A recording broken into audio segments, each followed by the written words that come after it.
খেলোয়াড়বৃন্দ, আমরা 2 দিন আসলে অনেক প্রাকৃতিক যে পরিবেশ ছিল সব কিছুই আসলে নিয়ন্ত্রণ করে মহান সৃষ্টিকর্তা। শুকরিয়া জানাই যে মহান সৃষ্টিকর্তা প্রথমেই সৃষ্টিকর্তাকে যে আজকে আমাদের 2টা দিন খুব ভালো রাখছে মালিক।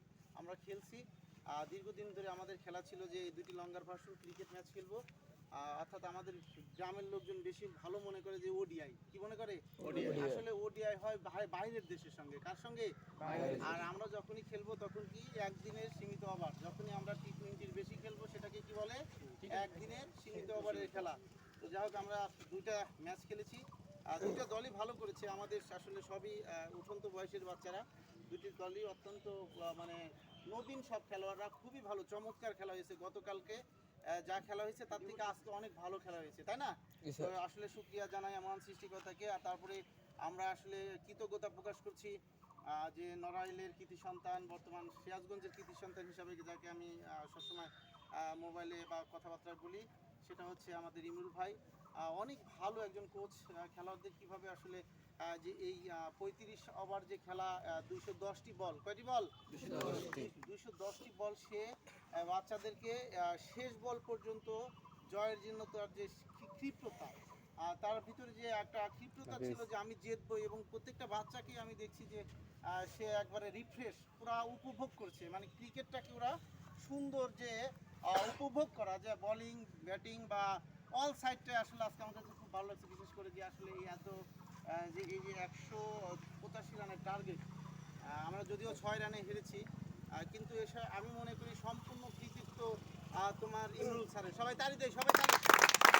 অত্যন্ত ভালো বল, ব্যাটিং বোলিং এবং যে পরিচালনা, একজন মাঠ পরিচালনা করা, যে বিশেষ করে যে কাজটা একটা লিডারের, সেটা সে সম্পূর্ণ সুন্দর দায়িত্বশীলতার সাথে সে পালন করেছে।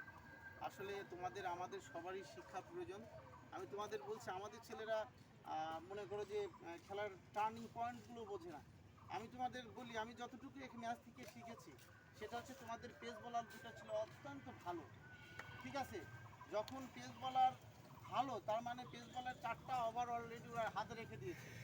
তাহলে আমাকে ম্যাচ জিততে গেলে কি হবে? এরকম তোমরা যে কোনো পজিশনে আগে গেম খেলতে গেলে 5টা বলার যখন তোমাকে বল করবে, তোমাকে 1টা-2টা বলারের বল তোমাকে চার্জ করতে হবে, এটা চিন্তা করে নিয়ে নিতে হবে। যদি তুমি ম্যাচ পারতে চাও, তাহলে তোমাকে সেই একটা বলারকে যে এটা দুর্বল আছে এরপর একটু চার্জ করতে হবে। আর তুমি যে ভালো বলারের বল যদি তুমি চার্জ করতে যাও, তাহলে তোমার 9 উইকেট নিয়ে আসতে হবে, তাই না? না, এটাই তো স্বাভাবিক। তাহলে আমি আশা করি যে তোমরা এই যে খেলার ফরম্যাটগুলো আমাদের বাচ্চাদেরকে আমি এখান থেকে বলেছি, কিন্তু সেরা ব্যর্থ হয়ে গেছে। কি কারণে? 11টি ওভার পুরো ডট খেলেছে। 11 কত বল? 66। তাহলে 35 ওভারের যদি 11টা ওভার যদি ডট খেলে, তাহলে আর ম্যাচ থাকে? ম্যাচ থাকে?